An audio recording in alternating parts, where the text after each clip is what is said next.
Nosso evangelho de hoje é Marcos 6, de 45 a 52.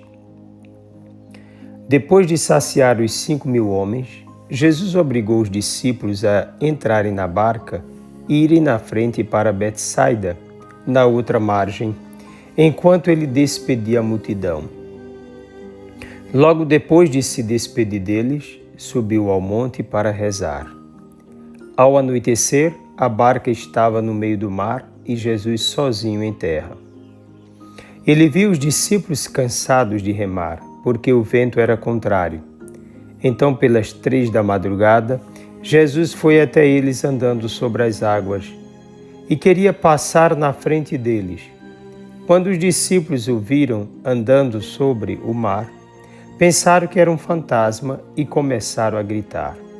Com efeito, todos o tinham visto e ficaram assustados. Mas Jesus logo falou: "Coragem, sou eu.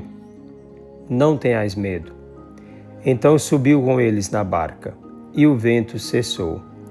Mas os discípulos ficaram ainda mais espantados, porque não tinham compreendido nada a respeito dos pães.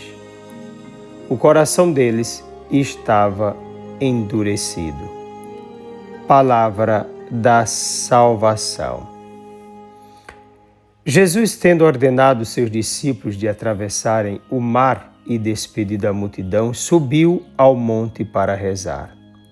Depois de um dia todo voltado para a formação dos seus discípulos e para o bem do povo de modo geral, Jesus quer ficar a sós com o Pai. Durante o dia, ele esteve com o Pai, mas voltado para a sua missão. À noite, enquanto todos se reuniam com os seus, ele permanecia com o Pai e voltado totalmente para ele, ou seja, a totalidade do seu ser na contemplação de Deus.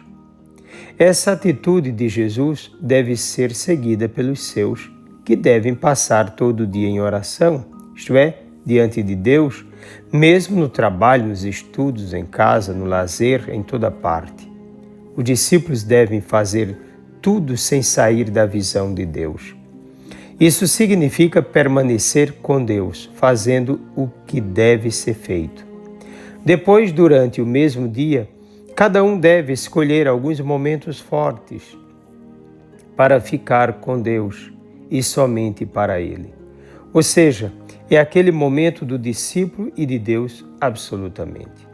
Por isso, é que na liturgia das horas, a Igreja coloca-se em oração contínua, santificando todos os instantes do dia, como, por exemplo, o ofício divino, as laudes, as horas terça, sexta, nona, vésperas e completas.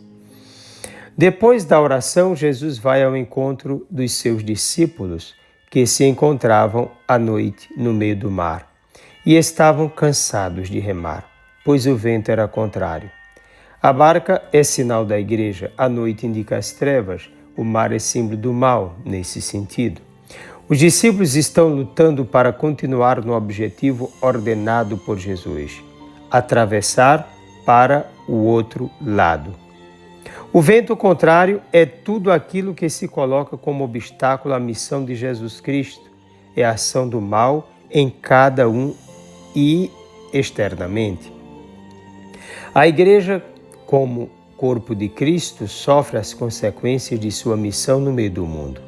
Não é fácil ser testemunha de Cristo no mundo onde domina a lógica do poder e da carne, onde o instinto é o Rei Supremo, onde somente mentindo se pode alcançar algo.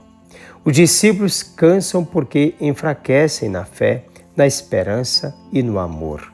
Enfraquecem na compreensão dos mistérios de Deus, perdem o encanto da verdade. Duvidam de tudo, até de si mesmos. Muitos já nem têm mais gosto pela oração e se deixam conduzir pela lógica da ciência do mundo. Não aprofundando mais sua formação teológica, muitos ficam à deriva, no meio da noite ou às 3 da manhã, sem horizonte e sem coragem. Jesus caminha sobre as águas. Já cansados, fracos na fé e com medo, os discípulos pensam ser um fantasma passando por eles. Sem fé não é possível enxergar a presença de Deus, que não abandona a sua igreja. Certamente, permite que esta, muitas vezes, tenha a impressão de que está só, a fim de que cada membro, cada discípulo, possa ver sua própria miséria, sua fraqueza, sua limitação, sua incapacidade. O gesto da visita inesperada, andando sobre as águas, revela algo mais sobre Jesus, pois só Deus tem poder ou tem esse poder. Basta conferir Jó 9:8, Salmos 76:20, Isaías 43:16. Esse domínio sobre a natureza e ainda esse domínio sobre o mal pertence a Deus. Assim como Deus fez passar sua glória junto a Moisés, em Êxodo 33:21-23, e a Elias no Horebe, 1 Reis 19:11 seguintes, Jesus passa junto aos seus discípulos. A reação dos discípulos é de medo, susto e espanto, verdadeiro sinal de incompreensão e fraqueza na fé. Se bem que ainda não tinham digerido bem o milagre da multiplicação dos pães. E agora, mais um outro fortíssimo sinal da divindade do Mestre, que acrescenta "Eu sou", expressão própria de Deus no Antigo Testamento. O texto que nos permite observar a obrigação missionária da Igreja após a ressurreição de Jesus. Tal missão realizada no meio de um mundo em trevas, a fim de resgatar a humanidade. Quando se fala no anoitecer da barca com os discípulos no meio do mar, faz uma referência ao tempo da Igreja no meio do mundo, enfrentando toda sorte de indiferença, perseguição e dificuldades para pregar o Evangelho. Os discípulos se encontram cansados porque a luta é árdua. Tudo lhes vem de modo contrário, como se eles estivessem na direção errada, seguindo uma ilusão, pois outras coisas parecem ter mais sentido, mais prazer e atração. Os discípulos só entenderam quem é de fato Jesus Cristo depois de Pentecostes. Na força do Espírito e convictos de sua fé, eles enfrentaram todos os poderosos de seu tempo, não temeram entregar suas vidas em nome de Jesus. Amaram a igreja e se entregaram por ela, a fim de que a barca de Pedro pudesse chegar aos confins do mundo.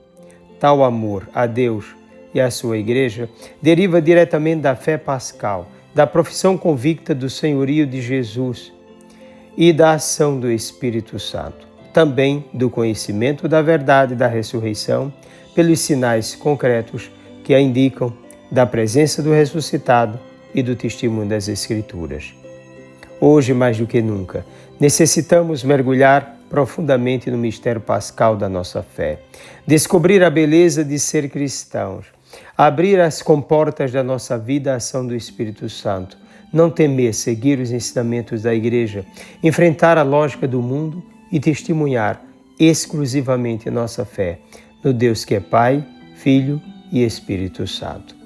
Desça sobre ti a bênção do Deus Todo-Poderoso, Pai, Filho e Espírito Santo, um forte e carinhoso abraço.